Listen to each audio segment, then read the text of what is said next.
Morning students. आज हम मेघला पुस्तक में संकलित कक्षा 8वीं का पाठ 2 मैं और मेरा देश पढ़ेंगे। इस पाठ के लेखक कन्हैया लाल मिश्र प्रभाकर जी हैं। इस पाठ में उन्होंने अपने देश के प्रति ईमानदारी, कर्तव्यनिष्ठता, प्रेम आदि भावों को प्रकट किया है और साथ ही साथ ये भी बताया है कि देश के नागरिकों द्वारा किए गए अच्छे कार्य उस देश के गौरव को बढ़ाते हैं और बुरे कार्य देश के नाम को कलंकित भी करते हैं। तो बच्चों, सबसे पहले मैं आज आपको इस पाठ का सार सुनाऊंगी। हमारे देश में बहुत से संत हुए हैं, जिनमें से एक स्वामी रामतीर्थ जी थे। स्वामी रामतीर्थ जी एक बार जापान की यात्रा पर गए। यात्रा के दौरान उन्हें फल खाने की इच्छा हुई, तो उन्होंने प्लेटफार्म पर उतरकर ताजे फलों की खोज की, लेकिन उन्हें ताजे फल नहीं मिले और उनके मुंह से निकला, शायद जापान में अच्छे फल ही नहीं मिलते। उनकी ये बात एक जापानी युवक ने सुन ली और वह भागकर गया और उनके लिए ताजे फलों की टोकरी ले आया और उन्हें भेंट की। स्वामी रामतीर्थ जी ने उसे फल वाला समझकर दाम पूछा, लेकिन उसने दाम लेने से मना कर दिया, लेकिन उनसे एक आग्रह किया कि जब आप अपने देश जाइए तो अपने देश जाकर ये मत कहिएगा कि जापान में अच्छे फल नहीं मिलते। उसका ये उत्तर सुनकर स्वामी रामतीर्थ बहुत खुश हुए और उस नव युवक के इस आचरण ने यह सिद्ध किया कि वह अपने देश से कितना प्रेम करता है। वहीं दूसरी ओर एक नव युवक की हरकत ने अपने ही देश के नाम को कलंकित भी किया। वह नव युवक जापान में शिक्षा प्राप्ति के लिए आया था। उसने सरकारी पुस्तकालय से एक किताब ली और उसमें से कुछ दुर्लभ चित्रों को फाड़ लिया। उसकी इस हरकत को जापानी युवक ने देखा और सरकारी पुस्तकालय प्रशासन को सूचना दी। पुलिस ने आकर वह दुर्लभ चित्र उससे बरामद किए और उसे पकड़ भी लिया और जापान से उसे निकाल दिया गया। और साथ ही साथ उस पुस्तकालय के बाहर ये बोर्ड भी लगा दिया गया कि उस देश के निवासियों का वहाँ आना मना है। जहाँ एक युवक ने अपने कार्य से अपने देश का सिर ऊंचा किया, वहीं दूसरे युवक ने अपने काम से अपने देश के नाम को कलंकित भी किया।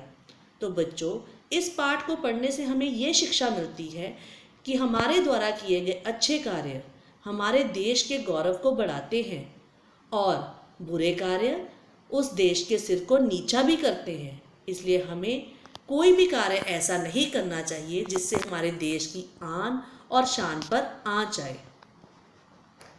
अब हम पेज नंबर 14 और 15 के डिफ़िकल्ट वर्ड्स करेंगे और आप भी पेंसिल के साथ अपनी बुक पर साथ साथ लिखते जाएंगे। फर्स्ट वर्ड इज यात्रा वृत्तांत। यात्रा वृत्तांत मीन्स ट्रैवल हिस्ट्री। आपकी सुविधा के लिए मैंने सारे डिफ़िकल्ट वर्ड मार्कर से हाईलाइट किए हुए हैं। फर्स्ट वर्ड इज पाठ का मूल उद्देश्य। उद्देश्य यानी purpose. Next line, first word is आचरण। आचरण behaviour. Same line, next word संस्कृति। संस्कृति मीन्स कल्चर। नेक्स्ट ईमानदार। ईमानदार means honest. Same line, last word is कर्तव्यनिष्ठ। कर्तव्यनिष्ठ means dutiful. Come to the next line, word is प्रतिष्ठा। अगर बच्चों आप इसको प्रतिष्ठा बोलोगे तो र आएगा। वर्ड इज प के पैर में पदेन, प्रतिष्ठा। प्रतिष्ठा means dignity. Same line, next word विरुद्ध। विरुद्ध मीन्स अगेंस्ट। नेक्स्ट शिक्षण आलोक। शिक्षण आलोक में टीचर्स अपने बच्चों को यात्रा वृत्तांत का मीनिंग समझाएंगे और साथ ही साथ यात्रा वृत्तांत लिखना भी सिखाएंगे। यात्रा वृत्तांत मीन्स ट्रैवल हिस्ट्री। जब हम लेख के द्वारा अपनी यात्रा के अच्छे व बुरे अनुभवों को साझा यानी शेयर करते हैं तो उसे यात्रा वृत्तांत कहा जाता है। नेक्स्ट, अब हमारे देश में यहाँ से हम अपनी रीडिंग स्टार्ट करेंगे, लेकिन पहले हम सारे डिफ़िकल्ट वर्ड पेज 14 और 15 के मार्क करेंगे। फर्स्ट वर्ड इज संत, स के ऊपर बिंदी त, संत, संत means saint. Next para second line आहार, आहार means diet, DIET diet. Third line खोज, खोज means search, SEARCH search. Page 15। Third line भेंट, भेंट मीन्स उपहार, उपहार यानी gift, GIFT gift. Next para second line दाम, फलों के दाम यानी कॉस्ट, COST कॉस्ट, या price, PRICE price. Next line word is आग्रह, आग्रह, ग के पैर में पदेन, इसको आग्रह नहीं बोलेंगे। आग्रह means request, REQUEST। Next line मूल्य, मूल्य में आधा ल, म को बड़ा ऊ, आधा ल य, मूल्य, मूल्य means price. Next para first line मुग्ध, मुग्ध नहीं है ये, मुग्ध, म को छोटा ऊ, आधा ग, ध, मुग्ध, मुग्ध means fascinated, FASCINATED। Next line is गौरव, गौरव नहीं है ये, गौरव, गौरव means pride, PRIDE pride. Next line next word अनुमान, गेस और estimate. Next para first line शिक्षा प्राप्ति के लिए, for education.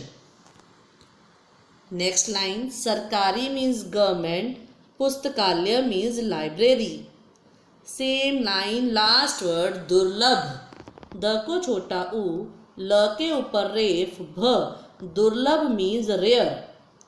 Same para fourth line जमा, पुस्तकालय में वापस जमा, जमा यानी submit, SUBMIT submit. Same line next word विद्यार्थी, व को छोटी ई, द के पैर में हलंत, य को आ, थ को बड़ी ई, ऊपर रेफ, विद्यार्थी मीन्स स्टूडेंट। नेक्स्ट लाइन सूचना means information.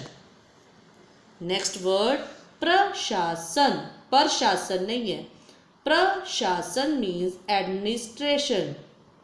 Next para second line बरामद, फाउंड। थर्ड लाइन तुरंत, immediately, IMMEDIATELY। Next para first line दंड, पनिशमेंट। सेकेंड लाइन प्रवेश, इसमें 3 और 4 वर्ड आपको पदेन की मात्रा के आए हैं, सो आप साइड बाय साइड इसको रिवाइज भी करेंगे। प्रवेश means enter, ENTER enter.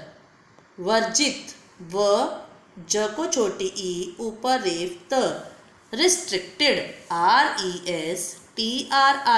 RESTRICTED restricted. Last para second line is कलंकित, कलंकित मीन्स डिसग्रेस्ड। तो ये पेज 14 और 15 के डिफ़िकल्ट वर्ड्स थे। अब हम रीडिंग स्टार्ट करेंगे फ्रॉम पेज 14। हमारे देश में अनेक महान संत हुए हैं। उन्हीं महान संतों में एक संत स्वामी राम तीर्थ भी थे। स्वामी राम तीर्थ एक बार जापान की यात्रा पर गए। जापान पहुंचकर वे वहां रेल में यात्रा कर रहे थे। वह वहां उन दिनों केवल फल का ही आहार करते थे। तभी गाड़ी स्टेशन पर रुकी। वहां उन्होंने फलों की खोज की, लेकिन उन्हें कहीं फल नहीं मिला। उसी समय उनके मुंह से निकला कि लगता है जापान में शायद अच्छे फल नहीं मिलते। यह बात प्लेटफॉर्म पर खड़ा एक जापानी युवक सुन रहा था। वह वहां से भागा और कहीं दूर से एक टोकरी ताजे फलों की ले आया। उसने वे फल स्वामी राम तीर्थ जी को भेंट किए और कहा, लीजिए, आपको फलों की ज़रूरत थी, सो मैं ले आया। उसको देखकर स्वामी राम तीर्थ जी ने समझा कि ये कोई फल बेचने वाला है, इसलिए उन्होंने उससे फलों के दाम पूछे, लेकिन उसने दाम लेने से इनकार कर दिया। इनकार कर दिया मतलब मना कर दिया। जब स्वामी जी ने उससे पैसे लेने के लिए कई बार आग्रह किया तो उसने कहा, स्वामी जी, यदि आप इसका मूल्य देना ही चाहते हैं तो अपने देश जाकर किसी से यह ना कहिएगा कि जापान में अच्छे फल नहीं मिलते। स्वामी रामतीर्थ जी जापानी युवक का यह उत्तर सुनकर मुग्ध हो गए। उस युवक ने अपने इस कार्य से अपने देश का गौरव ना जाने कितना बढ़ा लिया। एक गौरव की ऊंचाई का अनुमान दूसरी घटना सुनकर ही पूरी तरह लगाया जा सकता है। किसी देश का एक युवक जापान में शिक्षा प्राप्ति के लिए आया था। एक दिन वह सरकारी पुस्तकालय से कोई पुस्तक पढ़ने के लिए लाया। उस पुस्तक में कुछ दुर्लभ चित्र थे। उन चित्रों को उस युवक ने पुस्तक से निकाल लिया और पुस्तक को सरकारी पुस्तकालय में वापस जमा करा दिया। यह घटना किसी जापानी विद्यार्थी ने उसे करते हुए देख ली थी, अतः उसने इसकी सूचना पुस्तकालय प्रशासन को दी। पुस्तकालय प्रशासन की रिपोर्ट पर जापानी पुलिस ने छात्र की तलाशी ली और उस विद्यार्थी कमरे से उन दुर्लभ चित्रों को बरामद कर लिया। इसके बाद उस विद्यार्थी को तुरंत जापान से निकाल दिया। अपराधी को दंड मिलना ही चाहिए, पर मामला यहीं तक नहीं रुका और पुस्तकालय के बोर्ड पर लिख दिया गया कि पुस्तकालय में इस विद्यार्थी का प्रवेश तो वर्जित है ही, वर्जित यानी मना है ही, उसके देश के निवासियों का भी प्रवेश वर्जित है। इधर एक युवक ने अपने देश के सिर ऊंचा किया, वहीं दूसरे युवक ने अपने काम से अपने देश के नाम को कलंकित किया, जो ना जाने कितने वर्षों तक दूसरे देश की आंखों में उसे लांछित करता रहेगा। तो बच्चों, आज हमने पेज 14 और 15 रीड किया। हमारी नेक्स्ट क्लास से पहले आप इस पेज को दोहराएंगे ताकि रिलेटेड एक्सरसाइजेस सॉल्व कर सकें और साथ ही डिफ़िकल्ट वर्ड्स को रिवाइज भी करेंगे। Till then, good bye.